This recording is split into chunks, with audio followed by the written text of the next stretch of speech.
Hi, everyone. Welcome to the middle of week 6. I want to talk briefly about the work that's due tonight and also your argumentative essay that is due this Sunday. First off, you have a few readings to complete this week, 2 short stories. The first is by O. Henry. It's called The Gift of the Magi. That's probably one you're familiar with. It's a pretty common story. It's old. It was published in 1905.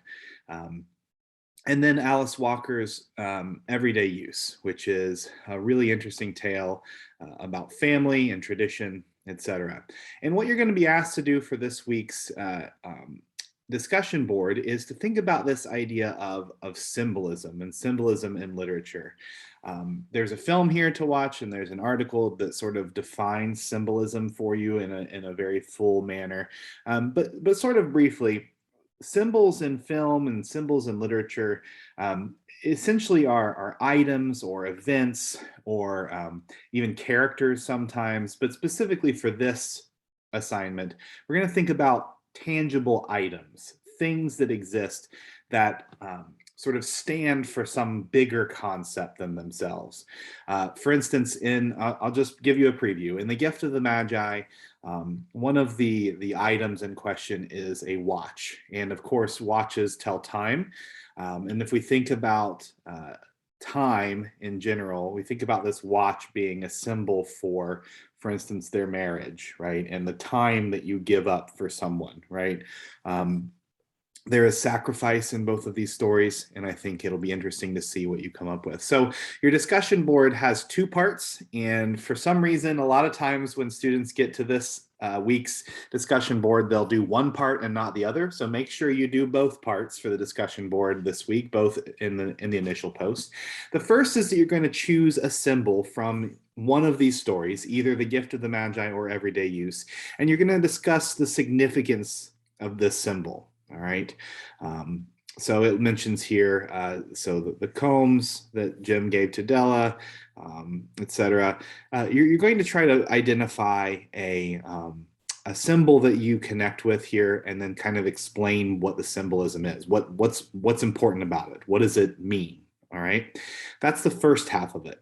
The second paragraph of your initial post is one that's sort of a personal in nature, right? So it asks you, it says, if someone were to write your life story, what symbol would be present and why? How does this symbol represent you? You can attach a picture of your symbol if you like. It's always nice to see those. It's easier to sort of picture what exactly you're talking about if you have a physical picture of the item. And so that initial post is due tonight, of course. It's Wednesday night. It's due tonight by 11:59 p.m. And then you have till Sunday to respond to 2 of your peers. Specifically, you want to respond to their choice of symbols, okay? And then the last thing for this week, we've kind of previewed it in the past few weeks, but is your position paper, right? So if you click on this link here, it'll open up sort of greater details about the assignment. And in general, you're going to be writing an argumentative essay. That means you're taking a specific stance on the issue of, should Harper Lee's To Kill a Mockingbird be banned in middle and high schools? Why or why not? And so you really want to have a strong thesis statement. There is a template down here. So if you see this here, the template says, it is apparent that Harper Lee's Pulitzer Prize-winning novel To Kill a Mockingbird should be banned in middle and high school because of reason 1, reason 2, and reason 3.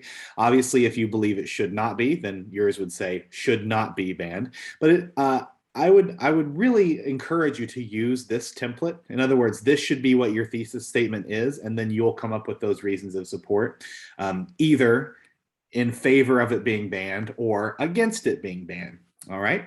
You'll also need to use 2 sources that you'll find from the library database to help defend your argument. There's tons of articles out there that sort of discuss this very specific thing. Your focus could be, if you're arguing that it should not be banned, it should focus on the importance of the novel and its aspects that it teaches children, it teaches middle and high school age children. If you are in favor of it being banned, you might think about sort of its explicit nature, and maybe focus specifically on the adult themes that maybe you want to keep out of middle and high school curriculum. Right. So it's up to you. You're going to choose a side, one of those sides, and you're going to argue your point in either direction that you wish. Right. This should be about 3 to 4 pages in length. Again, you need 2 outside sources, plus the film should be cited. You should pull textual evidence from the film itself.